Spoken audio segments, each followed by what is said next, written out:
पनवेल महानगरपालिकेच्या 15 तारखेला होणाऱ्या निवडणुकीला राष्ट्रवादी काँग्रेस पक्षाचे जिल्ह्याचे युवक अध्यक्ष आमचे सहकारी शाबाज फारुख पटेल यांच्या प्रभाग 3चे अधिकृत उमेदवार म्हणून या ठिकाणी प्रचारासाठी उपस्थित असलेले आहे अध्यक्ष पृथ्वी पाटील, निरीक्षक नरेंद्र देसाई, सर्व उपस्थित बंधू. महाराष्ट्रामध्ये वेगवेगळ्या प्रकारच्या निवडणुका सुरू आहेत आणि या निवडणुकीला समोर जात असताना बऱ्याच ठिकाणी प्रचार करण्याच्या संदर्भातून दौरा करावा लागतो. मुंबई, पुन्हा नाशिक वगैरे अनेक ठिकाणी या निवडणुका सुरू आहेत. नवी मुंबई वगैरे त्यातही माझ्या या युवक अध्यक्षाच्या प्रचाराच्या निमित्ताने आज आपण ही प्रचार फेरी सुरू केली. एक संघर्षातून उभा राहिलेला कार्यकर्ता म्हणून शाबासची ओळख.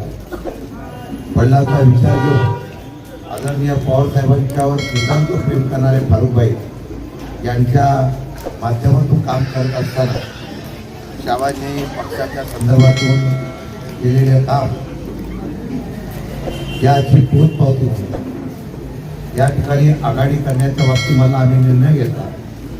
त्यामध्ये शेतकरी कामगार पक्ष असेल, काँग्रेस असेल, अनेक लोकांना बरोबर घेऊन आम्ही आघाडी करण्याच्या बाबतीत मला निर्णय झाला. परंतु या असलेल्या विभागामध्ये, या असलेल्या प्रभागामध्ये त्यांना तिकिटीच्या संदर्भामध्ये तरी संधी मिळाली नाही. तरी पक्षाचे अधिकृत उमेदवार म्हणून, मैत्रीपूर्ण लढत म्हणून शाबासला उभं करण्याचा निर्णय पक्षाने घेतला आणि एकटा शिलेदार 4च्या प्रभागामध्ये आपल्या सर्वांच्या आशीर्वादाने ताकदीवर निश्चितपणा निवडणूक लढवतात तो निवडून येईल अशा प्रकारचा विश्वास या असलेल्या सभेच्या निमित्ताने करतो. खरं म्हणतं तर इथे राहणारे सर्व भाषिक लोक आलेले आहेत. मुस्लिम समाज असेल, इतर महाराष्ट्रातून आलेली लोक असतील, तर देशाच्या कानाकोपऱ्यात असलेले इतर भाषिक लोक असतील, त्या सर्वांच्या प्रभागामध्ये ही असलेली एकजूट भविष्य काळामध्ये राजकारणामध्ये आज विकासाच्या पेक्षा धार्मिकवाद, जातीवाद अशा प्रकारचा निर्माण करण्याचा प्रयत्न केला जातो. कालही राज्याच्या एका मंत्र्यांनी सरळ सरळ 15 तारखेनंतर काही देशातून हाकलून देऊ अशा प्रकारचा दिलेला वक्तृत्व खरं म्हणणं तर निषेधार्थ आहे. देशात आणि राज्यामध्ये येणारा प्रत्येक माणूस हा पनवेलमध्ये जरी राहणार असला तरी तो माणूस हा भारतीय आहे. तो भारतीय माणूस या ठिकाणी राहत असताना तो कुठल्या समाजाचा आहे, त्याच्यापेक्षा तो महाराष्ट्रातला आणि या भूमीतला आहे याचा विश्वास देऊ त्याला संरक्षण देण्याची जबाबदारी सरकारची असते. दुर्दैवाने आज राजकारणाची पातळी एवढी खाली गेलेली आहे की विशिष्ट समाजाला लक्ष करून आपल्याला मतं कशी मिळवता येतील अशा प्रकारचा विटू हा राजकारणामध्ये घातक असून भविष्य काळामध्ये समाजाची असलेली एकजूट हा विभाजन करण्याचा प्रयत्न होतोय. म्हणून राजकारणाची चर्चा, राजकारणाचा प्रचार हा पनवेलला मी काय करणार, सर्वसामान्य लोकांसाठी काय करणार याच्या संदर्भातल्यापेक्षा आता तो या असलेल्या समाजाच्या विभाजनाचा करतो. मी नेहमी सांगताना सांगतो 144 कोटीची जनता आज भारताच्या एका तिरंग्याखाली एकत्र येते. सर्व जाती धर्माचे लोक एकत्र येतात. मग त्या देशामध्ये प्रमुख म्हणून जे काम करतात, राज्यामध्ये प्रमुख म्हणून जो काम करतो, ज्या पक्षाचे ते नेते आहेत, ती लोक आता आपल्या समाजामध्ये एकत्र असलेल्या नागरिकांमध्ये फूट पाडण्याचा प्रयत्न करतायत. याचाच विरोध करण्यासाठी निवडणूक आहे. ही निवडणूक आपल्याला करायची आहे. आज जर आम्ही यांना विरोध केला नाही तर सत्तेची मस्ती एवढी आहे, या सत्तेच्या भूमिकेमध्ये आज बिनविरोध करण्यासाठी सामदाम दंड भेद वापरला जातो. पक्षाच्या चिन्हावर आलेल्या निवडून आलेल्या उमेदवार त्यांना सरळ सरळ पक्षामध्ये प्रवेश दिला जातो. आकडे जर ऐकल्यानंतर सर्वसामान्य लोकांचा जनतेला प्रश्नाला उत्तर एकच आहे, ते आहे एक युवक शाबास सारखा उभा राहतो आणि या प्रवृत्तीच्या विरोधात उभा राहतो, त्याच्या पाठीमागं शक्ती देऊन एकटा लढणाऱ्या शिलेदाराला भविष्यामध्ये निवडून देण्याचा विचार करावा आणि कार्यकर्त्यांना तुतारी वाढवणारा माणूस हा देशाचा प्रयत्न घराघरामध्ये करावा. घरामध्ये जाताना एवढंच सांगू, अभी नाही तो कभी नाही. आज जर आम्ही विरोध केला नाही तर यांचा हुकुमशाही पद्धतीने वाटचाल ही देशाला आणि राज्याला आणि या गल्लीबोळात घातक आहे, समाजाला घातक आहे. आता एकत्र येऊया, इतिहास घडूया. तुतारी वाजणारा माणूस हा या प्रभागातून निवडून देऊन एक चांगल्या कार्यकर्त्याला संधी देऊया एवढीच विनंती करतो. दादा घेतो. जय हिंद, जय महाराष्ट्र. राष्ट्रवादी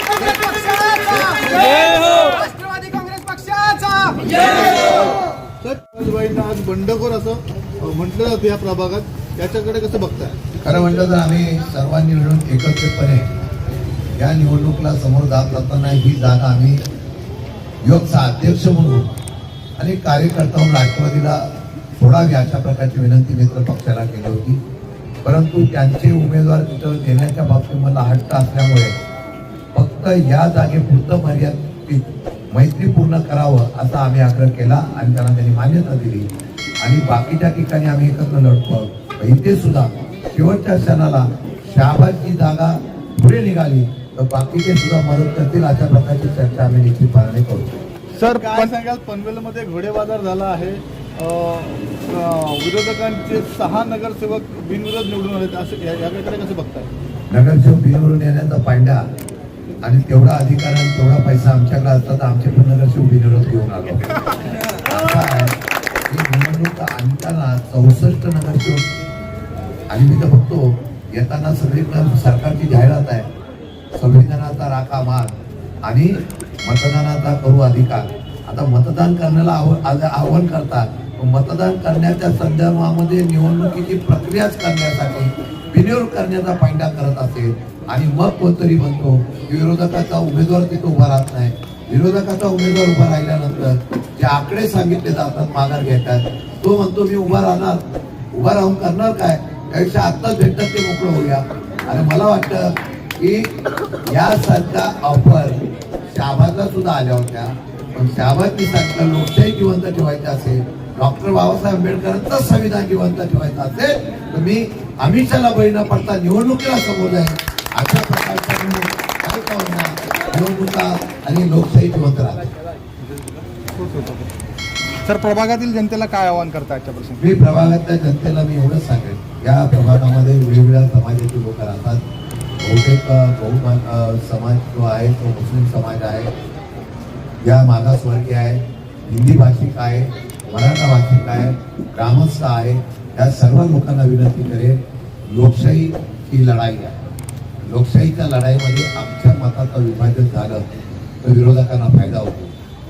नवीन उभं राहिलेलं हे शहर चांगल्या प्रकारे चालवायचं असेल तर त्यांच्यासाठी झटणारा एक तरुण सहकारी उभा राहिलेला आहे. त्याच्यासाठी आपण सगळ्यांनी मतदान करावं. एक संधी आदरणीय पवार साहेबांच्या विचाराच्या या सहकार्याला करावी. आपली विकासाची कामं तर करून पण शांतता आणि या असलेल्या देशात राज्यात ज्या पद्धतीने हुकुमशाही येते त्याच्या विरोधामध्ये ही लढाई करण्यासाठी तुतारी वाजवणारा माणूस हा प्रभाग क्रमांक 3 मधून शहाबादच्या माध्यमातून उभा केलेला आहे. त्याला आपण विजयी करावं, अनुक्रमांक 4 वर बटन दाबून विजयी करावं अशा